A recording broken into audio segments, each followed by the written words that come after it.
Facebook here. Okay. I have to put public on our Facebook profile. So there we are. We are live. We are live and it's public. Okay, we have 2 viewers so far. My mouth is so dry. I'm so nervous. It's okay. So it's broadcasting live right now, and we have about 7 viewers so far. And we'll just wait for a few more to join us, and then we can start. Okay. So, we have an evening full of barrel racing talk with some beautiful Indigenous barrel racers. So welcome.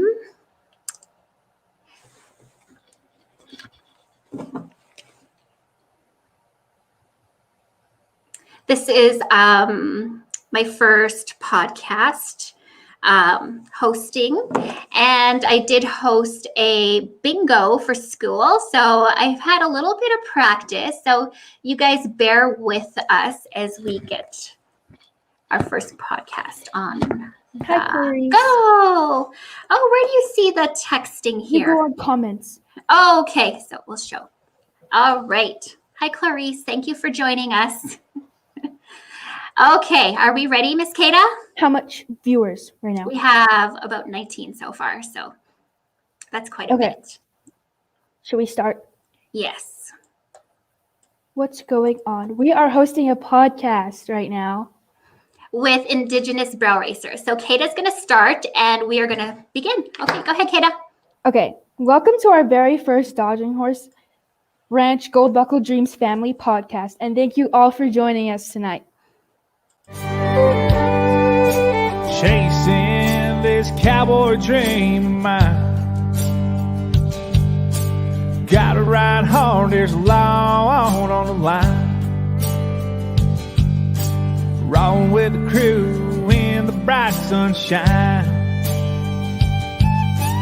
Give it all I got, there's a gold buckle on the mind. No one said it was gonna be easy, no one knows why. Cowboys lay it all on the line. Chasing this gold buckle dream of mine.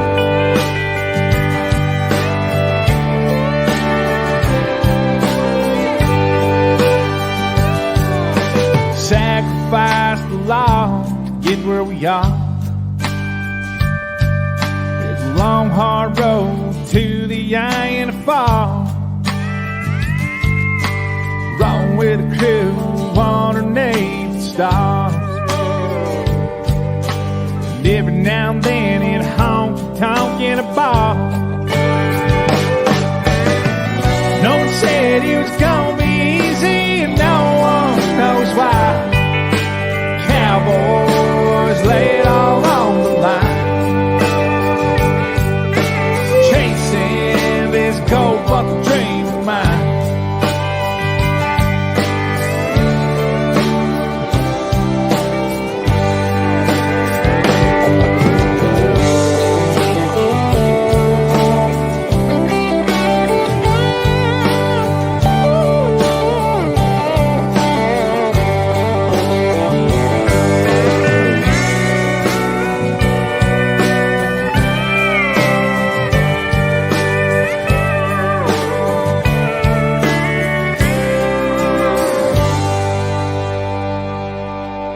Oh, how I love this rodeo.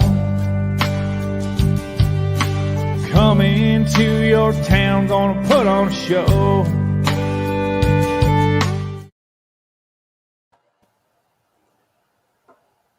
Okay. Siza Kata Dodging Horse Ata from the Tsuut'ina Nation. And Siza Sonia Dodging Horse from the Tsuut'ina Nation. We are doing a podcast tonight, and we have some beautiful Indigenous women here joining us. But why are we doing the podcast, Kata? I feel it's important to honor our gift of voice and to share our stories and promote positive and healthy lifestyles and to empower our Indigenous men, women, and children to follow their dreams. Okay, thank you, Kata, for sharing. Brent will also be hosting future podcasts in regards to hockey, rodeo. He's also doing something big on racism and diversity with hockey. So stay tuned for those. And Kata's also working on a junior barrel racing podcast. So stay tuned for that one as well. And who loves barrel racing? Who doesn't love barrel racing? We have two talented Indigenous barrel racers joining us this evening to share their stories. Our special guests represent two different nations. We first have Ashley Watley. She is a member of the Cherokee Nation from Sulphur, Oklahoma. And her husband, Ryan Watley, have two little boys, Cade 8, Reed 6, along with many fur babies. Welcome, Ashley. Hi, Ashley. Can we hear you? Oh, she's muted. Oh, we can't hear you. Hang on just a second. Okay, there we go. Yeah, I can hear you. Okay, I don't know what happened. Okay, thank you for joining us, Ashley. Yes, I'm so excited to be here. Thank you for having me. You bet.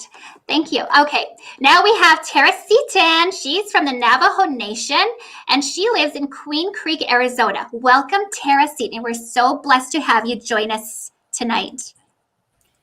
Hi, good evening, everybody. Hi. Thank you for the invitation. A little nervous, but we're just going to let it roll, see what happens. Yeah.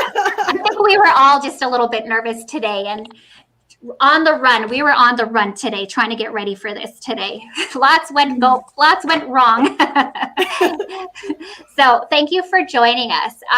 We're going to talk about barrel racing tonight, and we have a lot of stories, a lot of people that supported us or got us into barrel racing. So why don't we just get right into the barrel racing talk?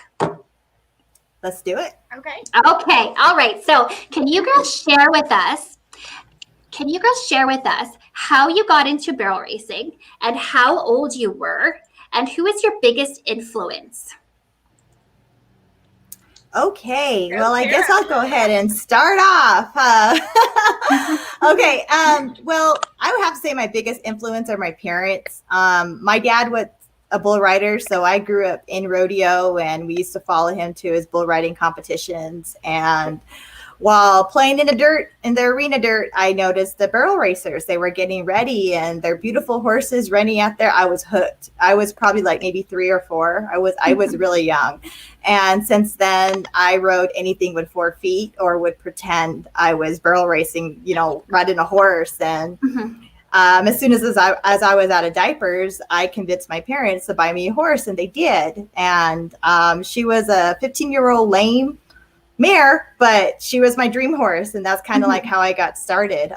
My parents, they really did a lot of things for me, from buying my tack, saddles, hauling me to a gazillion barrel racing clinics, and just doing everything I could for doing everything they could for me to make me successful. And I owe them the world, and I love them so much. That's awesome. Yeah, I love it. Well, I am so nervous. So let me take a deep breath. My husband and I actually talked a little bit about this because he was like, "Do you really want to share your whole story?" So I'm going to try to make it sweet and simple. But my mom barrel raced before, when she was married to my dad. So I probably got my first pony at 3, and I was the same way. I rode all the time. But when they got divorced, my pony was sold, and a lot of things happened in my life. And I kind of want to share this story because of what you're trying to do, empower your dreams. So my mom married a drug addict and an alcoholic. They were married for 25 years. But along the way, I was so blessed.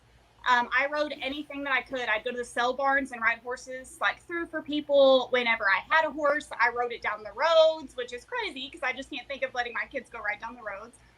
So I rode, and we grew up pretty poor. So barrel racing was something I always wanted to do. If we could, or if we had a trailer, I could haul to some play days and do stuff like that. So just, here and there throughout my life, I was blessed to be able to do some things like that. And then I knew that, when I could and when I could afford to, that I was going to barrel race. I knew it. So my husband and I were actually junior high sweethearts. So we like raised each other, and we both graduated college. So I didn't really get started barrel racing until after I graduated college, and was able to somewhat afford to go. So I bought a $2,500 horse with a lot of problems, and I started by fixing those problems. And he won me quite a bit in a 2D, 3D, and so that's kind of how I got my start. But it wasn't until I graduated college. So, like, if you're out there and you're like, oh, I don't know that I'll ever be able to barrel race, like, if you put your mind to it, like, you can. Absolutely. Mhm. Absolutely. Exactly. Oh, thank you for sharing, ladies. Kata, do you want to share like how you got into barrel racing? Well, I think I've always grew up around it. My parents were rodeo people, so I guess that's how I got into it. And I think I started riding when I was a baby, like just with my parents.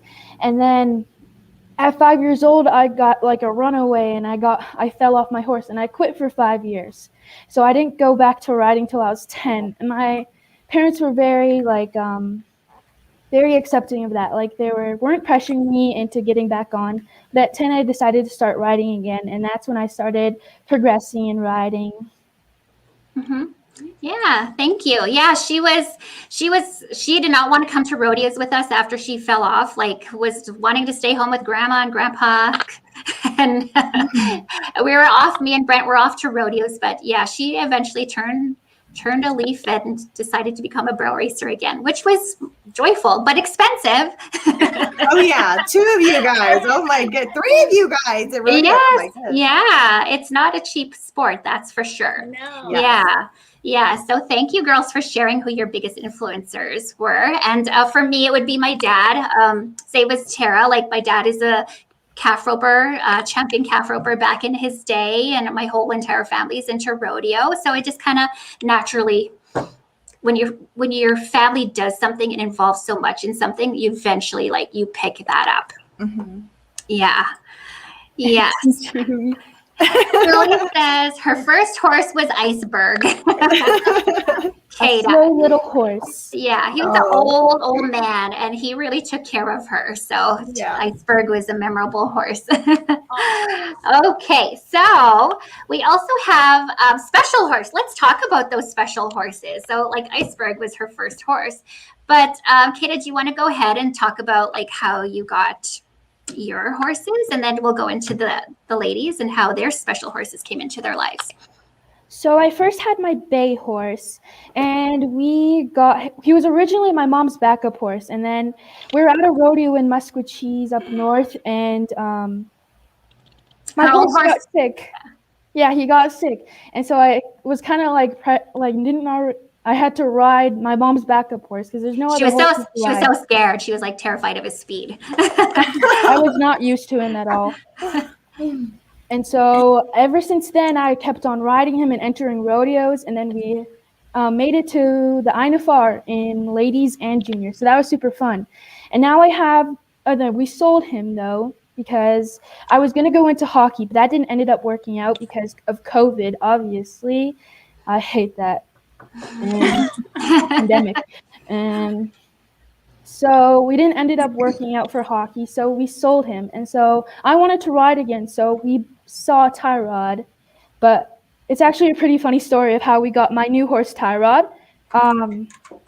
So we were at a CBHI race in Panoka, and it just happened to be, we were COVID, so live streaming. My mom just happened to be looking down at the live stream, and she seen Tyrod, and he looked like a pretty good horse. And so my mom searched up on the program, looked, and his owner was Mike Boak. And so my mom went on Facebook, messaged him, and seen that he messaged her before asking if she was single. Like a couple months prior, he messaged me before that. Inboxed me, are you single? Yeah, and so later on, we went to go to his trailer to go meet Tyrod, and that's how I seen Tyrod for the first time. And then I made a run on him just once, and that's when I bought him. And so, horses come into our path for a reason, and we have special horses in our lives. Tell us about your horse or horses and how you got them. Okay, so we'll go with Tara and Gypsy, I guess. Hey, or Ashley and Socks, yeah. I said tag Ashley. No, that's fine. That's fine. Although I feel like I can actually breathe now, maybe. So, Yeah. yeah, that first horse that I bought, Bob, I would have to say he was pretty special, just because he was the first one. And then I was very, very blessed with an old mare called Riata Gold. And I just happened to stumble upon her. And she kind of taught me all about barrel racing. And actually, I'm like, if I could go back now and know what I know now, like she could have been just spectacular. But I actually bought her and thought she was 16 and she was 18. So I ran her for many years. What's crazy, I didn't even win my first buckle until 2016, and it was on her. And it was a 40. She won me a lot in the 2D, but we had retired her, and I broke her back out for a kid to run poles on. And I just happened to take her to this jackpot because she was out of retirement. Won this buckle, a 40 buckle, and it's my favorite. I even wore it in my, the picture on the deal. I wear it for all sorts of special things because it's super special to me. But then I was absolutely blessed in 2016. After I retired her, I was working with my husband's heel horse because I didn't really have anything to run and was running at some rodeos. And Chuck Morgan came up to me. I ran that heel horse at an open rodeo, and he had just got back from an Indian rodeo and was telling me about it. And it was just an absolute God thing. So actually the first year that I made it on Socks, I was leasing her. Oh. Yeah. So I was at that rodeo and he was kind of telling me, and I'm like, hey, I would love to do that. That sounds really fun. And we had met this kid. My mom had met her, this kid named Marissa Cook. Just so thankful for her in my life. So my mom met her at some play days. And so Socks, she bought Socks when she was 7 months old for $375. As a kid, like she was probably a 13, 14-year-old kid. And she bought her, and when she was a 3-year-old and able to ride, that kid would ride her all the way to the arena. I don't know how many miles it was, and just do the pattern over and over and over on her. Mm-hmm. And there might be 4 kids on her. I mean, and they would do all the play day events on her. And so this kid, when she could get, kind of like me growing up, when you could get a ride, she would go to play days. And so that my mom met her because my mom would let her ride home in the dark. And my mom said, no, I'm going to take you and your horse home. You're not going to ride this horse home in the dark, So that's kind of how that all came about. Well, Marissa was kind of having a struggle. And she told me that same night that Chuck said that, she said, hey, I think I'm just going to turn Socks out and breed her. I can't afford, I can go to some of these open rodeos, but I can't afford. And so I went home and I was like God was tugging on my heart, about something. And I called her the next day and I said, hey, I think I want to do this Indian rodeo thing. And how about leasing her to me, since you can't afford to take care of her right now? I will take care of her. I will pay you a percent of what, And so that's how I got Socks. So after the finals in the first year that I made it in 17, I knew that was going to be my last run on her. Mm-hmm. And it was very, very tough. And so when I got home, I gave her back. I sent her back. And so then, I said, hey, if you're ever going to sell her, let me know. And it just, things just turned out. And I actually ended up, I had an old truck that was restored, and I ended up trading it and some cash for her. And she had the opportunity to sell her for a lot more money, Mm-hmm. a lot of different people.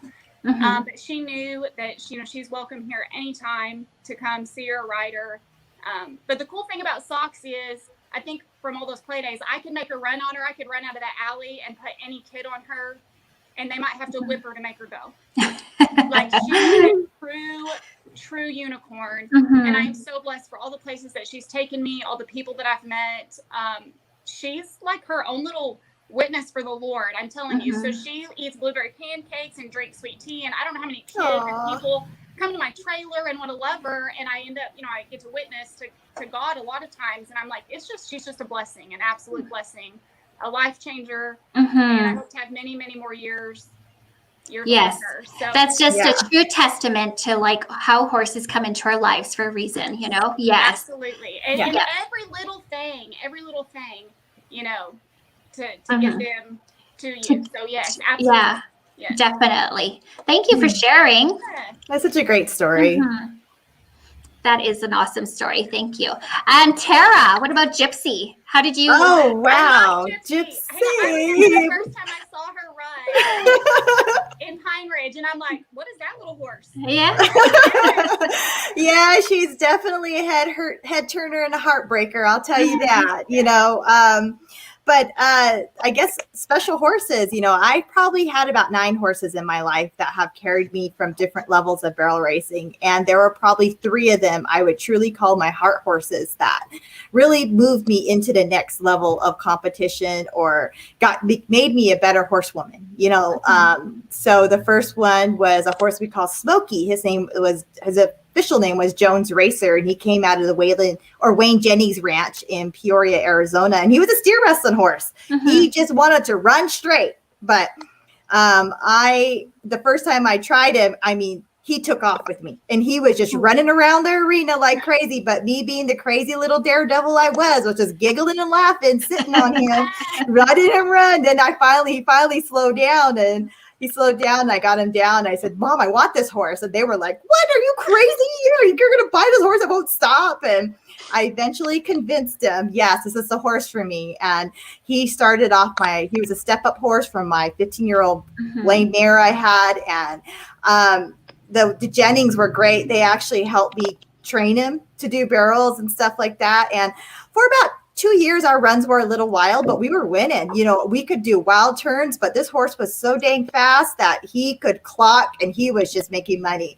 And then once we got our turns down, we were deadly. I love this horse. He taught me a lot about responsibility, making sure that he was fed. He was, his shoes were cleaned, everything. My gear was ready. He taught me a lot as I was growing up. Yes, Verna, that is the white and gray horse. Yes, that was the one. And then my third horse, I would have to say, is a horse I bought off the internet, sight unseen. His name was Smokin' Joe Lynx. He was a little sorrel gelding that I bought from off the internet from Missouri. And that horse, he probably got patterned in a week. He literally, and I took him to a rodeo 2 weeks later, and we ended up winning first at our fourth on our first rodeo just after a week of training. And up and down, winning like that. But that horse was so amazing that I could turn him out. Like I had a baby, and I turned that horse out for a year, jumped on him, and didn't even work him or anything. Totally jumped on him and ran a 1D time in a barrel race. Like he'd been off a whole year. That horse was so solid in his pattern that I started thinking, I'm going to put some little girls on this horse and see how he rolls. So he's carried champions like Sierra Farland. Kylie Gilbert eventually bought him from me, and she was winning trailers, saddles, all kinds of stuff. So it was really good seeing Kylie, excel on a horse that I trained. And then now I'm excelling on her horse that she trained. So we kind of switch heart horses, and now it is my Gypsy. And she has been a total blessing to me. I could talk all day about my girl. She is amazing. She has her own hashtag, Gypsy Res Rocket, and she is exactly that. I've done probably, and with most horses you buy that are finished, you really have to adapt to their style. And that was probably the hardest thing for me, was letting go of how I rode my old horses and transitioning to her style. But she was so forgiving. I don't know how many rodeos we blew by the first barrel would still be in the money. But eventually we got our head together, and she helped me fill my WPRA permit. We won we placed in our second pro rodeo last weekend in Payson. We're leading the GCPR, the Grand Canyon Pro Rodeo standings right now. And, God willing, that we'll qualify for the Turquoise Circuit finals this year. So I'm just waiting. Our story is still being written. And let me tell you, I am so blessed to have that girl in my life. I love her a lot.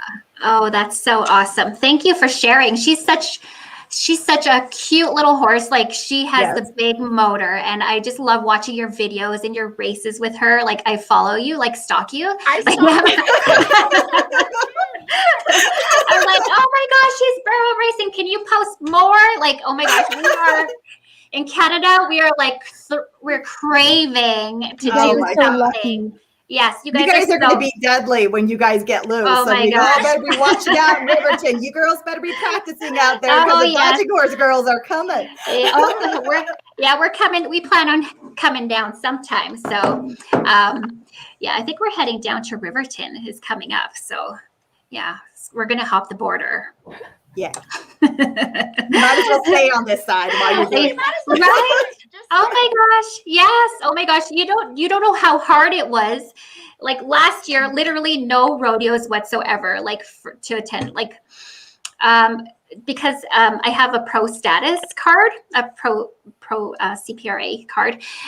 If you enter an amateur, you're not allowed to enter any amateur rodeos or you lose your pro status. You'll have to reduce down. So there was I entered probably 4 races last year. It's pretty hard, like not to go to anything. Yeah, it's pretty boring all year. Oh my God. Yes, but we're finally starting to open come, I think, July, mid-July. And Yeah. they're planning to have a It's the beginning of stampede. July. Yeah. So we'll see. We'll see how that all goes. Oh, we have a question here from Charlie Scout. She says, how do you all prepare for a big race? Go ahead, Tara. You've been at it. I think okay. So that's a big. I really don't treat any race like a big race. I try not to. I try to handle it like the same 3 barrels, same score line, everything the same. So whether it's a big race or a small rodeo, I'm going down the road, I do everything the same. So the day before I leave, I wash my horse, I therapy her a bit with my pulse. I use pulse electromagnetic field therapy to work on my horses. Just make sure she looks good, make sure she's feeling good, check out if there's any loose shoes, just make sure everything's good to go before we head to the road. Mm-hmm. And then the morning of, I feed her as early as I can. If I have to leave early, I'll feed her in the trailer, but she gets cloud boots on all 4 feet. She gets a magnetic blanket or back on track blanket depending on the weather, but I try to make her as comfortable in the trailer as I can, so water and hay are always in front of her 24/7, and I try to get there an hour early, get her settled in, kind of let her roll in the arena a bit. That's kind of our routine. We go to the arena if we can get in, and we'll let her roll around in the arena, kind of fill that dirt out, and she digs a hole a little bit, kind of tests the ground. And we go back and about 45 minutes before we start saddling up. But I do the same. We'll talk probably a little bit about routines, but I do the same routine no matter if it's $100,000 barrel race or $100 barrel race. It doesn't matter. I try to stick to the same. So that's how I handle it. Mm-hmm. Well, thank you. Yes. Tara. Or not Tara. Ashley. I agree. I try to do, well, for me, I mean, everything's kind of been open here, but I haven't went to a rodeo since, last fall probably. So I did not renew my WPRA card this year because last year everything was so crazy. And the last pro rodeo that I entered was just Dodge City, and there were like 206 girls. And, wow. It's just hard. I'm on a little cow horse, and things have to be set up just right, and I've got to be winning to keep going. So I just kind of like put that down and set that aside and made new goals. But that's a whole nother story. So anyway, preparing. So Socks is a bleeder. She had actually been a bleeder her entire life, and it had never come out. So that Marissa did not know. Like, she showed a bunch of signs. For as chill as Socks is, she would show some signs. Like when I first got her, she would rear straight up and paw the ground before a run. So all these signs. So she actually finally bled out on me when I had her leased. So I do make sure that I do a 3-day Equirest treatment. If I'm going to a race that weekend, or even if it's a jackpot during the week, I make sure that I do a 3-day treatment for that. So she kind of gets all the same stuff back on track. All of those kind of things also, but I feel so bad, but I give her Lasix. I have to take her food and water away about 3 to 4 hours before a race. And so I do the same thing, kind of the same routine every single time, having to time things just perfect for her to not have those issues, make sure that her lungs, and try to keep her in the absolute best shape that I can for those issues. But man, Gypsy's pretty, I don't know, Socks may want to go hang out with Tara some. Right? I think we all do. Yeah, she's a little princess. Like she's lately, Socks has been. I even sold my big trailer. All I have is a rested stock trailer right now and a 2-horse. And so I've been loading 5 deep in my rested stock trailer and hitting some jackpots trying to get my other horses ready. So now she's wrapped with her back on. She's like bubble wrap. Socks is bubble wrapped. The other ones, not so much. But I mean, that's how I've been rolling lately. So things have kind of changed for COVID, but she's definitely still bubble wrapped and taken care of. Oh yeah, that's good. Like I wish I could bubble wrap my Gypsy, but she won't stand for it at all. She'll even barely take it. Like some things, like I tried to put one of those. It's kind of a funny story. I was trying to put those flare strips on her nose one time, and she just wasn't having it. I mean, we got in a fight where I was like, you have a runny nose. You need this to help you breathe. As she wasn't having it. I was like, fine, okay. Well, she ended up winning the barrel race without it. She gave me that little smirk. She was like, I don't need that. I could totally see her doing that. Yeah, she did. I could totally see her doing that. Yeah. Definitely. Yeah. And probably same with us for jackpots. It's just kind of like a practice run for us just to go out there and do something, but we don't fully prepare for those. But for rodeo runs, we do like a little bit extra, and we do sweat them, and we do wrap their legs with clay and magnesium, Epsom salts. And we don't have anything fancy, but we did just buy a beamer. So we're like pretty excited. We are pretty excited about that. So tomorrow we are opening the box and we are like gonna test it out. And they usually Zest Terra before their run. And my horse uses Race Today because he has problems with his runs. Does too. Yeah. Gypsy does too. Gypsy's on Race Today. Yeah. Race And Today she gets is awesome. Equalites too. Equalites too. Yeah. We do the Equalites about an hour before the race. Yeah. I do too. Yeah. Equalites and Zestera, so. Yeah, same with us. We do the dose of Zestera before they load, or if we're going to a rodeo, like just to keep them comfy and at ease and not stressed. Yeah, all the shaking in their stomach, all the stomach acids while they're traveling, that Zestera does wonders. So definitely a necessity for us too. So yeah, and keeping a hay on them like 24/7. That's like awesome. Yeah, it keeps their tummy happy. Shirley's on Race Today. We're all on it. So I love it. I absolutely love Race Today. My vet just said because she's such a bad bleeder that I have to still do both. But it's a huge game changer. I love it. And how much do you give Socks? What do you feed daily for Socks? On the Race Today. Yeah, the Race Today. 2 scoops, but then if it's like race day or a couple days before, I'll do 3 for her, and then I still give her 4 Lasix. Like my vet Charlie Buchanan with Brazos Valley Equine, he said she just was that bad. When we did a BAL, which is like where you push fluid in their lungs and pull it back out, and there was so much floating and nasty stuff in there, and that's why the EquiResp, I still do those treatments all the time. And when I first started those, you would not believe, just black, like dripping out of that from all of that stuff in her lungs. So, and I just didn't know much about that. And I was very blessed with a good friend that was helping me at the time. She has actually been at the NFR. Her name's Tiffany Case, but it was Tiffany Fox when she went. And so if it wasn't for her helping me when Socks was a bleeder, I would still maybe not even know. She's like, no, we've got to get her to the vet, and this is what you've got to do. So once again, those God things where people just puts people in your life, Yeah, definitely. Yes. There are blessings, definitely. Yeah. Oh, we have a question here from Laurel Ann Yellow Horse. She says, hi, my name is Raylyn. I am on my mom's Facebook.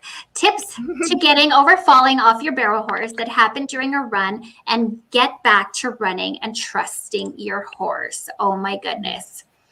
So let me tell you about Boogie.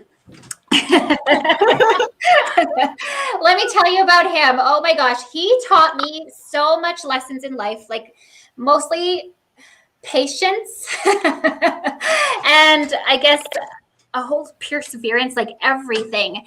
And so I got like probably bucked off about 5 times, bucked off during a run on the way home from third, full speed off of him. And it wasn't very pretty. It wasn't very nice.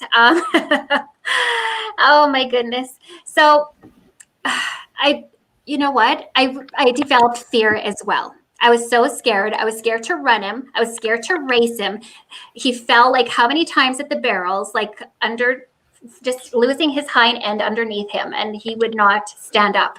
So I don't know how many times I fell, how many times I got bucked off. But I have a really good mentor trainer, Kendra Eady, who's helped me so much with him.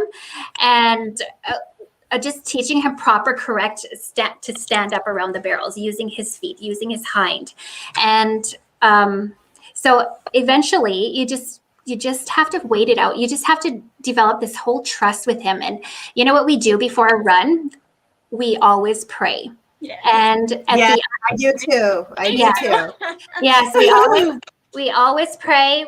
Kate and I will join hands and hold our horses and touch our horses, and we'll like pray to Nata, Creator, to God, and for safety for all girls, all animals, and and you just develop that whole new faith, that whole new mindset that just overcomes, and you just become a more confident rider. Yeah, and that's what happened at the INFR. I was like practicing my speech on the way down, like pretending I was on stage. And, you just have to change your whole mindset. And I started reading growth mindset books, Joel Osteen, listening to podcasts, and, just training my whole mind to be a positive, more fearless person, I guess you could say. Yeah, so that's how I overcome falling and getting bucked off my horse Boogie. And I was like, yeah, and like lots of patience. Oh my gosh, he's taught me so much lessons in life, like holy Moses. And for him to come across my path for a reason, like I was so blessed with him. So yeah. Yeah, falling off is tough, especially in front of a crowd. I've seen it done. Like I've fallen off. It's been a while since I've fallen off in a rodeo, but when I did, I remember the first thing I thought was, where's my horse? Where's my horse? And I found him, and he just slipped really bad. He didn't buck me or anything. We just got on some bad ground, and he slipped out from under me, and I roll off, and he took off, and I went to go catch him. And in my culture, when you get hurt by your horse, the first thing you do is you take a little bit of their spit and you rub it on where you got hurt. So my knee was hurting at the time. And so when I walked him out the arena, I took a little bit of his spit and put it on my knee, and just said a prayer, and made sure he knew that everything was okay. Like, because they get scared too. You think about your horse is just as scared as you are when incidents like that happen, because they put their trust in you, and then this happens, and they think they go into the protective mode. It's flight or fear with these animals, and they go into the protective mode. So they're more in the fear area. So you've got to make them get out of that. You got to help them with and the only way you can do that is by getting it over yourself. So lots of touching, lots of praying, and being confident with them, letting them know it's okay, and then believing in yourself. Like, we ain't cowgirls like for nothing. Like sometimes we got to pick up our lollipop and stick it back in our mouth and jump back on if we're going to keep riding. So that's the kind of attitude we have to put forward sometime. So, but a lot of, I just actually last week got bucked off my 3-year-old. So I kind of know recent experience about that. Yeah, I was also kicked in the head by a horse a couple years ago. So it developed, like, that helped with the fear as well. Like when I was scared to fall off and hurt my head again. So it's like when we fell after I got kicked in the head at a pro rodeo. And the first thing I thought of was like, oh my God, my head. Like I didn't want, so much with brain trauma, brain injuries, concussions, and, those are hard to recover from. My husband being a hockey player, so he has to deal with the after effects of those. So he knows how hard, how dangerous concussions can be. And, when I had one, when I got kicked in the head, it was like, he was like, you got to take time off work. You need to, because I was trying to go to work the next day. I was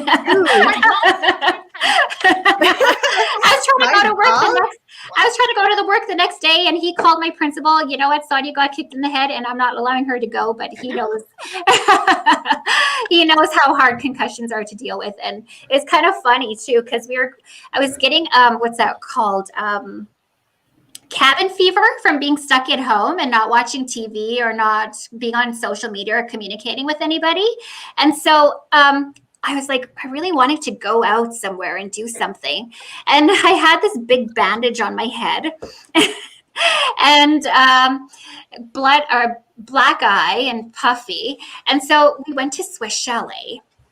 And and he was like making sure, like, just, those stereotypes, like he was like making sure everyone knew, like, oh, she got Saying kicked it out loud. Yeah, she got kicked in the head by a horse, yeah. Because, there are those stereotypes out there. Yeah, exactly. About men and, but yeah, it was my horse that kicked me in the head, and he was very caring and endearing and taking care of me. But yeah, so just overcoming all that fear and just having faith in yourself, in your mindset, and having faith in Creator, not God, is what really helps and pulls you through. Mm-hmm. Mm-hmm. I agree with all of the above. Socks has failed 3 times with me, and then actually after I gave her back, the little hill horse fell with me and nearly broke my ankle. They said it would have been better if it was just broke. So that fear, so I remember that every time I would go around the second barrel after that, it was like my whole body would cringe up thinking, that fear. So it's just having to be mentally tough and have faith, and so all the above. Mm-hmm. Yes. Okay. Thank you, girls. I want to share a little bit about your memorable runs. So let's play Ashley's video of her most memorable run. This was hard one. Yeah. Okay, let's see. There she comes for that first turn. Looking good. Headed for second turn.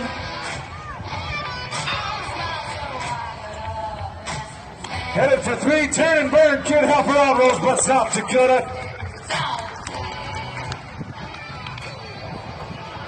16.391 for Ashley. Yeah. Awesome. Okay, Ashley, tell us about that run and why it was so memorable for you. That run was so memorable for me because it was actually what all happened like after. So that run was at Rosebud, South Dakota.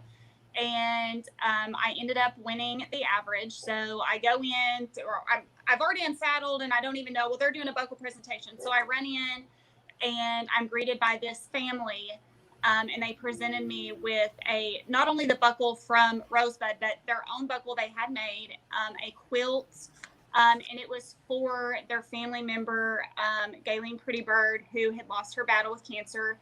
And it was one of those, once again, God moments, because it was like a purple quilt and there was purple on her buckle, and I was wearing a purple shirt that day. Oh, wow.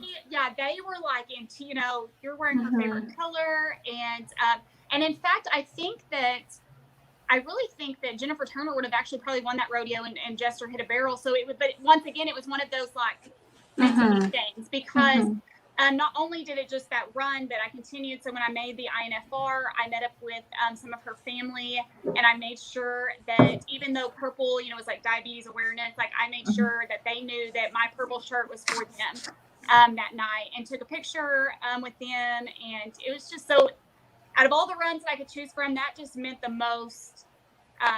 Just everything lining up, and that family, and to still be in touch with them, not really know them, but definitely social media makes that easy where you can be in touch with people and keep up with people. So you just built that relationship from winning that rodeo. So very, very special run. So.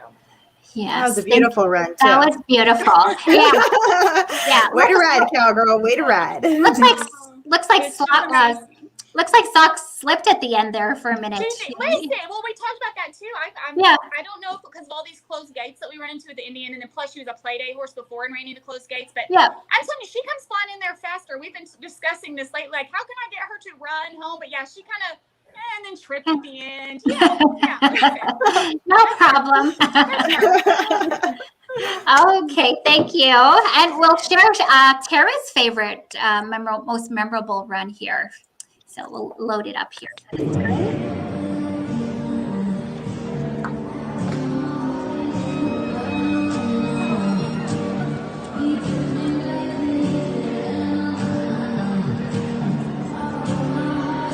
Oh, the roan horse is clean 3-3.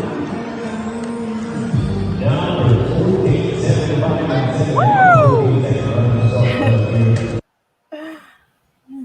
Oh, love that up. Okay. All right, Tara, tell us about that run.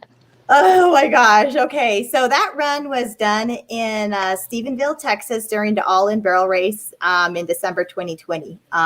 So if you guys aren't familiar with the All In Barrel Race, it's basically a 2-round qualifier to a showdown round, and it's a clean slate showdown round.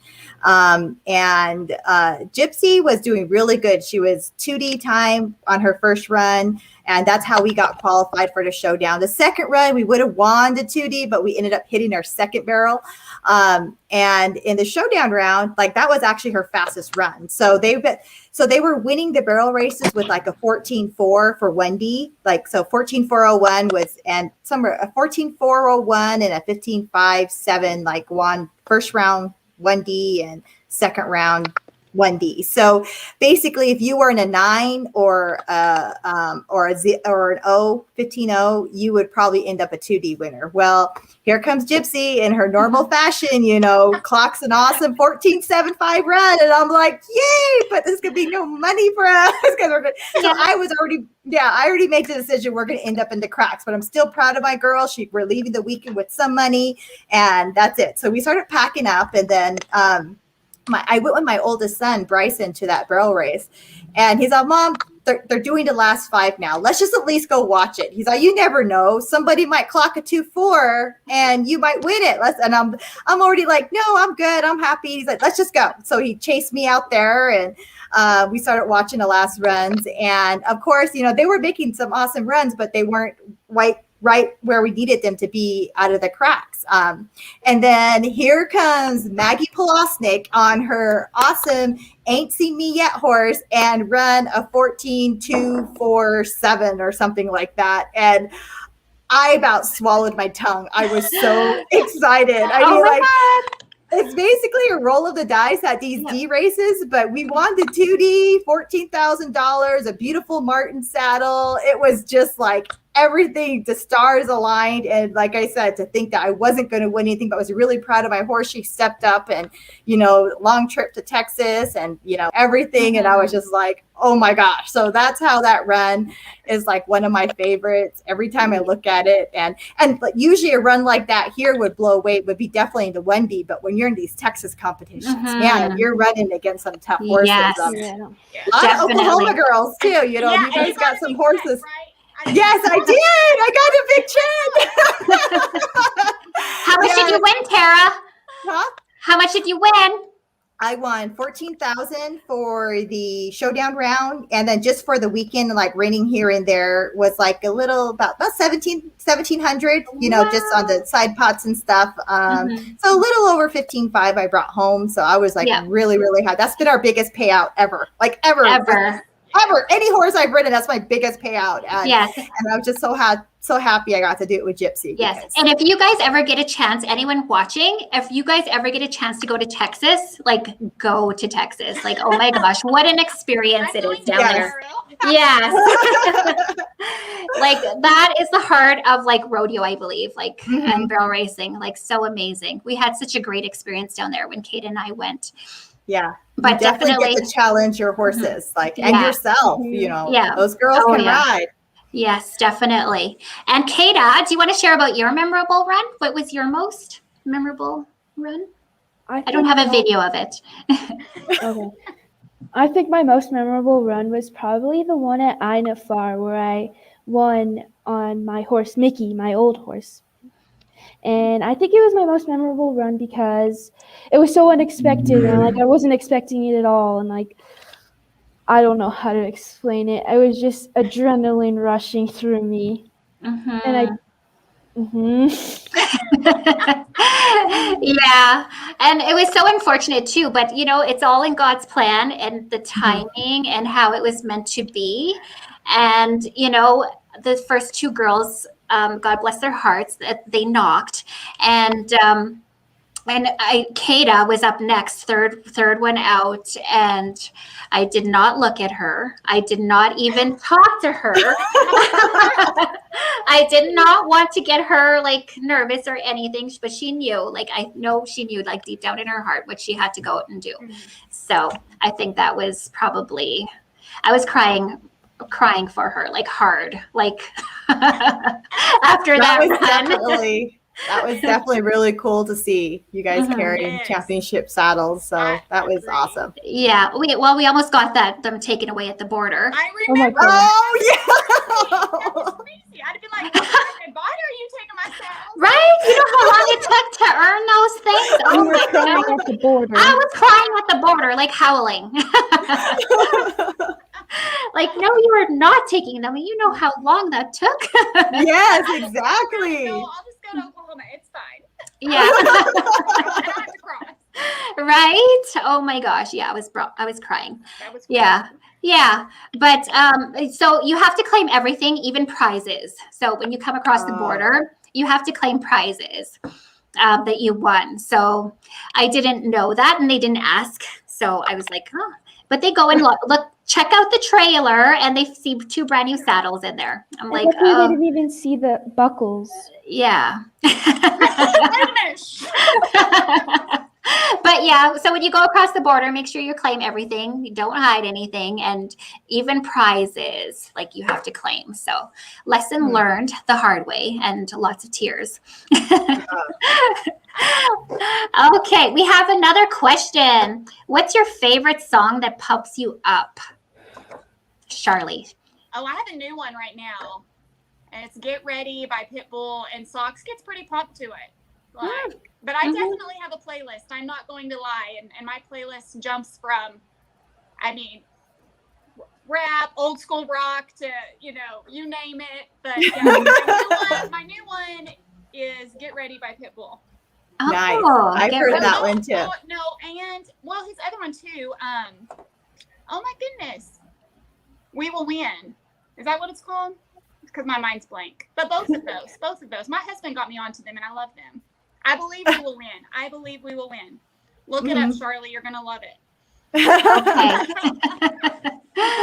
Okay. And Tara, what about you? What's your? Well, I have a playlist that goes from country to rap. It kind of is all over the place. Anything that keeps you up while you're driving, and I'm a singer, so if you roll with me, I am going to be singing your ear off. And I sing terribly, but the day you hear me rap is going to be a funny Snapchat video. But anyways, I'll break it down. But I feel like our pump up song is Lola Montez by Voltbeat. I heard that one night. My husband played that, and I was all like, "That's a total gypsy. That's totally her. So she's a Lola Montez." So you guys check that song out. That's my girl song, and hopefully announcers out there, if you're watching, that's our song. So pump it up. You play these girl songs. Where's that Dean Holion? Okay. Kata, what about your pump up songs? I don't think I really have one, but I like listening to my dad's alternative playlist. He just has a cool music taste, I guess. Better than my mom's, though. Oh, mine's like old 90s rap too. Like I love old 90s rap. And old country. Yeah, old country. Yeah. But I love indie. Isn't the best. Yeah. And I have Moana too. Like Moana, like it's cheerful. That might be on my playlist too, but listen, if I come to Riverton, we're getting you a song. Yeah, we gotta get you a song. Yeah. Yeah, and we are heading to Riverton. Let's talk about where we are going next. Awesome. How about that? Where are you guys off to? I know Tara's places she's going because I stalked her. Well, actually tomorrow night I'll be running at the Cave Creek Pro Rodeo tomorrow night, Friday night. And then we're going to take the weekend off. It's going to be really hard for me. We're going to just chill this weekend. It's my birthday weekend. Sunday's my birthday.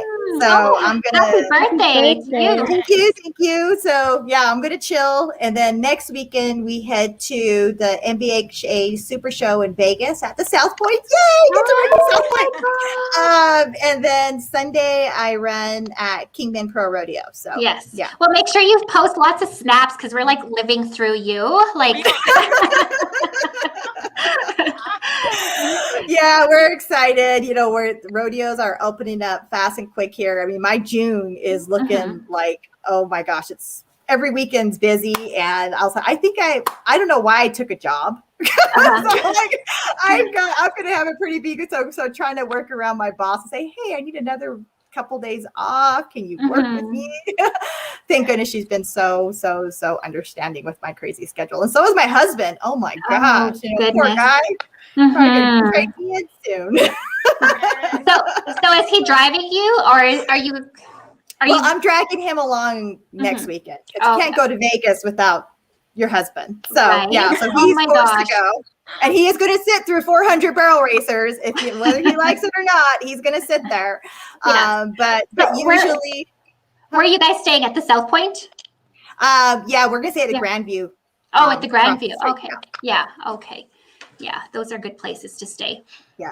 Yeah. You can bring your own food and cook in there too. Like they have their own kitchenettes and stuff. Yeah. That's where we stayed the 2 years ago. We stayed at Grandview. Good place. And I'm on like a diet. I'm trying to as you get older, you gain weight easier. So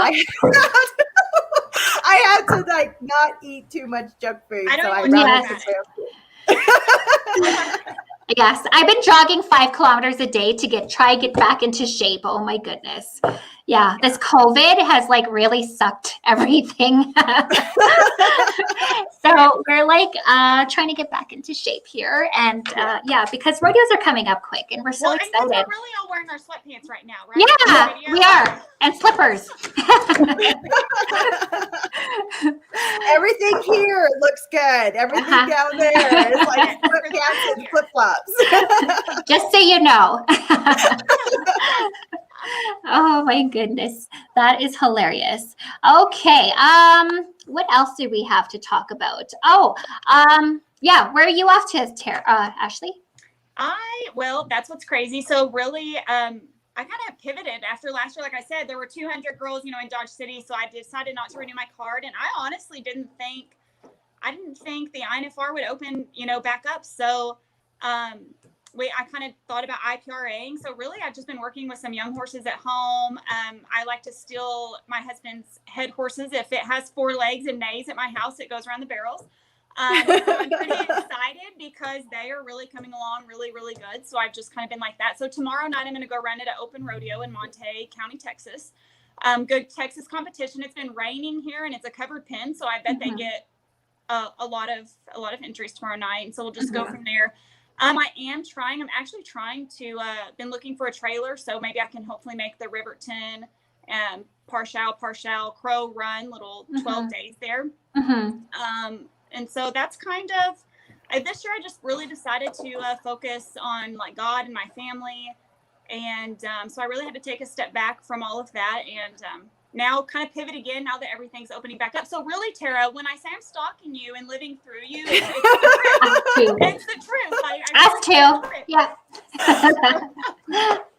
Yeah, I messaged her. I said, just keep believing in us. I can feel it. I'm like, hey, I'm hoping for a Cave Creek win, like on your birthday weekend. Yes, definitely. Yes, I snapped that her. Would definitely make awful. I would definitely love to have that for a birthday present, and I'm sure Gypsy will give it to me. We just gotta, continue to ride hard and do our best. So I got the best horse under me. So you do. You do. She's like amazing. Just a little fireball. Yeah. So, but I snapped her, I think a couple of weeks ago, asking her if she could post more snaps. So. You did. Come on, tell us more.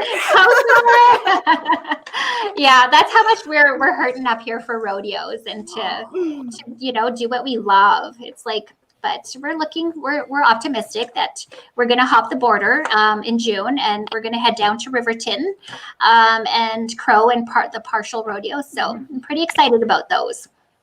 Yeah. Awesome. So Yes, hopefully- I am too. Yeah. So we'll get to see you girls there. Yay! Yay! Get to see some normalcy. Oh my goodness. Yes. Yes. And Kate and I are both vaccinated. So like we feel a lot more safer heading down, and so be able to go and fulfill some goals. Right? Mhm. What are your goals for 2021? What are you guys doing? Oh my Well, gosh. Tara's got Okay. big ones. I mean, she already said like she's making it. Yeah. Yeah, so like my goals. So number one, I'm gonna win the INFR this year, barrel racing title. That's my number one. Number two is I want to qualify for the Turquoise Circuit finals. So we're working towards that by going to a lot of our circuit rodeos and getting there. So we're 500 of the white dollars there. We're number 15 right now, so we've still got some work to do. So we're getting there. And then I want to win the GC Grand Canyon Pro Rodeo title. We're leading it right now by a big lead. So just got to keep hitting those rodeos and making clean runs and cashing them checks. And yeah, and this isn't really this kind of was a creeper goal, but I think I can still do it. Is I today this year's my rookie year in WPRA. So I said, hey, I took a look at the rookie standings last week for my circuit, and I'm actually, have a chance. So, if I keep working at it, I'm hoping to get that too. So yes, a lot of rodeo goals, just because, right now that's where my heart is. And like everything else is I just have the greatest family to help support me and chase these crazy dreams of mine. And so hopefully, God willing and Gypsy willing, we'll fulfill those. Go into it. Oh Yes, yes, you're gonna do it. definitely. What about you, Ashley? Well, I really just kind of so now that the INFR's kind of opened back up, I have made it a goal to make the finals again. I would love to win a round, although I'm super scared to be interviewed. We talked about this the other day. I'm like, God knows the desires of your heart. And otherwise, I've got a nice 3-year-old coming along. So I really never thought I would futurity, but I'm hoping that we can futurity her. I have a good friend that's helping me with her and riding her and expoing her and whatnot, and getting those two head horses going. I'm really excited about them, and my husband's going to kill me. I mean, because I just always take, we talked about the hill horse that I took, and now it's two head horses, and but really just getting them going. So right now that's really, we just plan to really stay at home. Like I said, we sold our trailer and we bought a boat because when everything, we knew that we can. I mean, I do live in Oklahoma. I can go to a jackpot every night of the week. I can go to open rodeos every single weekend. So I just kind of took a step back from like the WPRA and associations and was like, I'm going to spend time with my family. My boys, they're 8 and 6 and they don't ride. I mean, they do occasionally. It kind of gives me like hope, like Kate is saying she didn't ride for 5 years. So I thought, they might enjoy a boat. They might enjoy some other things. They're young, and I'm a mom. And however, my kids keep asking, Mom, when are we getting another trailer? We want to go on the road. They love to travel. So now, I mean, that's really got me thinking. They're only little ones, and they love to travel. They love to go. And we just got back from Yellowstone. My kids made it 13 hours, in one day. All the rodeo I've taken them, in places we've gone. So just, I guess, kind of staying close to home, other than possibly hitting those 4 rodeos in June and trying to make that INFR finals again, and getting these other horses ready to go. So that's kind of where I'm at. Yeah. And what about you, Kata? I want to make it to the INFR on my new horse, Tyrod. And I'm really excited to be going down to the States in September, I think. And we're going to be going down there, and we're going to experience living down there. in the States. Yes. Rodeoing. So we'll be stalking Tara even more. Like, Yes, closer. yay, I can't wait till next winter. She's gonna be Yes. Arizona bound. Yes. Oh my gosh. I took the year off of teaching, and you know what? I'm like so excited to be going to do this because this is something that I've always wanted to do, is go and experience the WPRA. And so I'm going to be like probably tagging along sometime. Oh yes, I'll be going with you guys. Like me and Gypsy, you guys better save a slot for us in there because we're gonna have some fun next fall because we'll get our WPRA. Yes. Yes. Yes. I'm Yeah. like so excited. So we're pretty pumped about heading down there this winter. And I believe the WPRI season starts October 1st. So so we'll be heading down there. But for INFR, like we plan to hit the INFR Tour rodeos again and the qualifiers and try qualify for there this season. And yeah, so pretty excited for what 2021 has to offer. It's like we're busting out of here. Oh shoot, we lost her. She was the last service. Okay. Where did she go? Where did that woman go? Okay, so let's take this question until she comes back. How do you deal with self-esteem, confidence in yourself when goals seem big and you are unsure of yourself? Cindy Schoaf. Ugh. Yeah, That's a tough one. Well, what I do when I set a goal is I write it down, and I kind of do like, this is my goal, give it a time and date when I want to complete it, and I'll write down some objectives about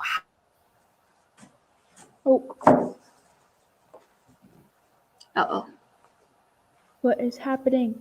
how I need to get there. What are the steps in there? They're not easy things to do. So I look at that thing every single morning and say, okay, what did I do to move this thing forward? And yes, there are going to be days that set you back, but you always got to be a glass half full, person and say, you know what? I woke up another morning today and I'm going to try again. You just got to keep pumping yourself up and giving yourself your own pat on the back to keep pushing forward with every single goal. And you can move them forward just a little bit at a time every single day. You're eventually going to get there. But I think it really all depends on you, and sometimes you may have to break down a goal to smaller pieces, so you may have set a really huge one. You said, you know what?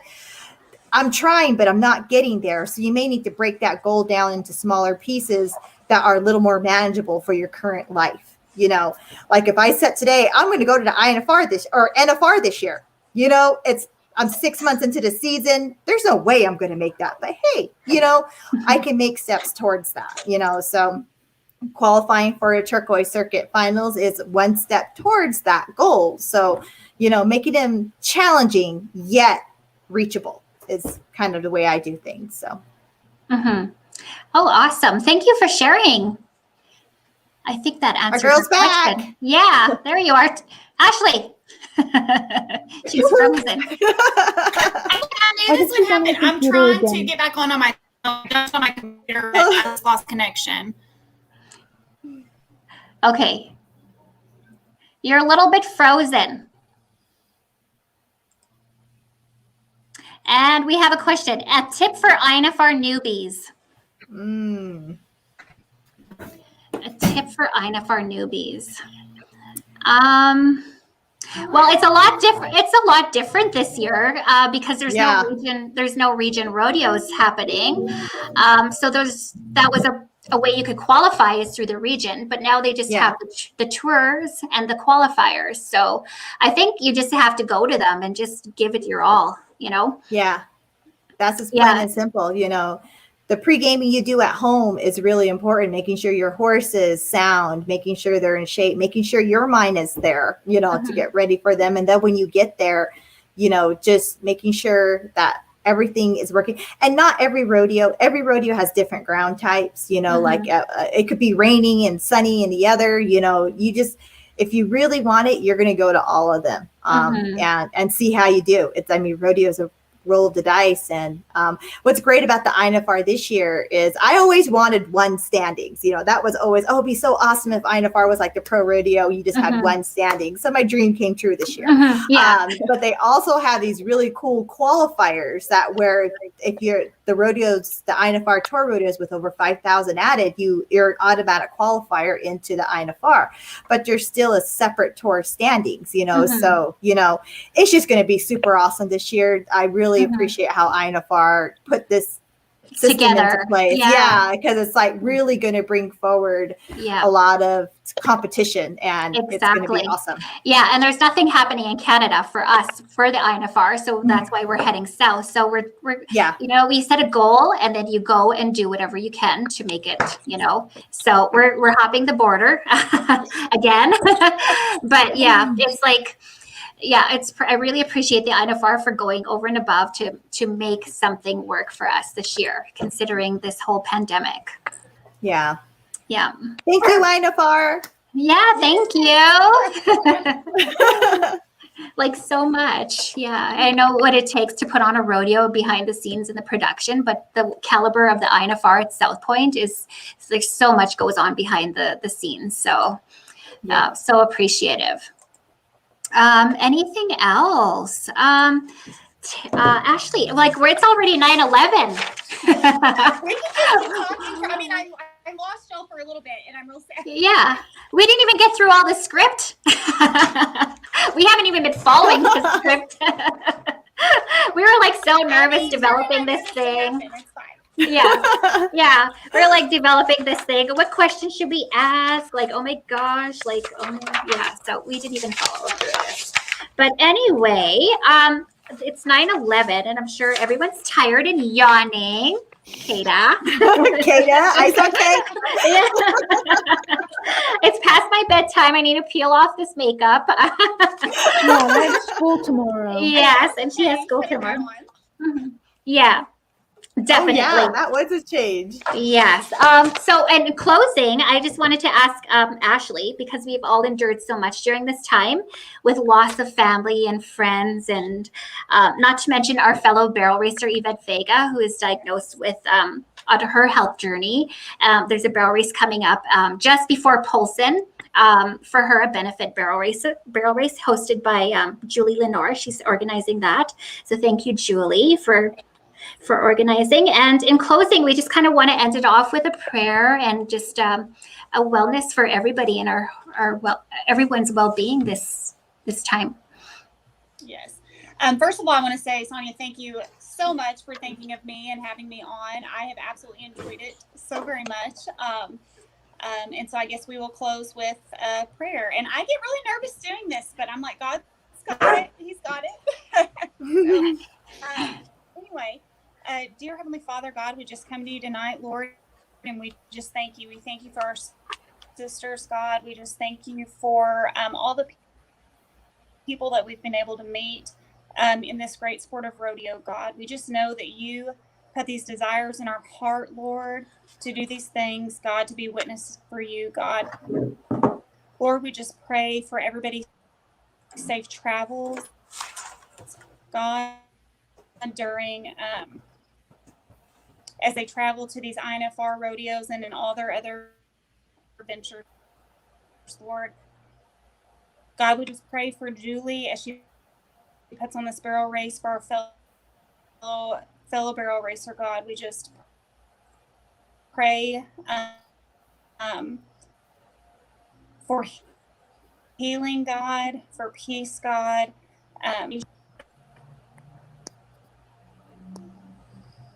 Oh, did I freeze? A little bit, yeah. Yeah, Oh, no. yeah. It's okay. And storming, like everything going on outside. So I don't know if that's what's going on. That's okay. It was a beautiful prayer, and I thank you and appreciate you for delivering that for us tonight. Okay. All right, Kata, some closing remarks. Okay.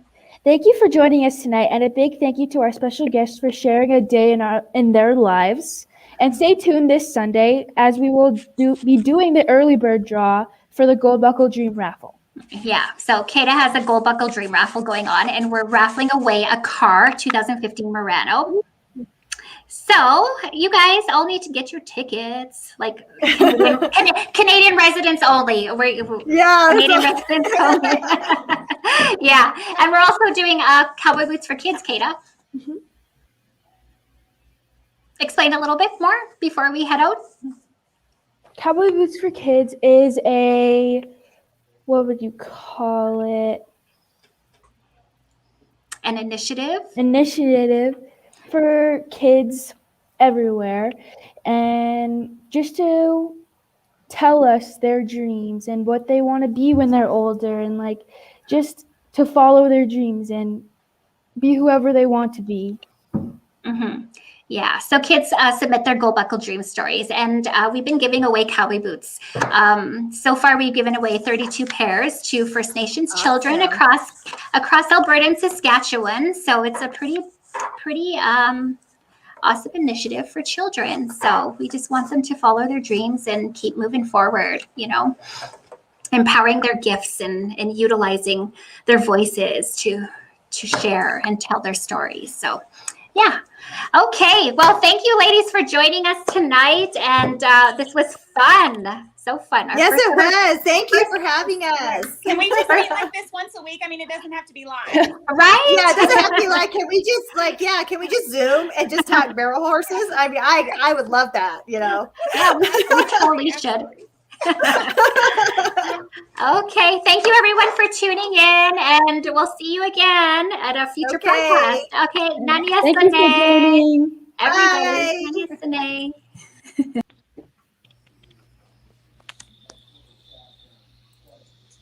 We're still here. I turned off my camera, but are okay. we I'm good? turning off my mute or muting. I got it.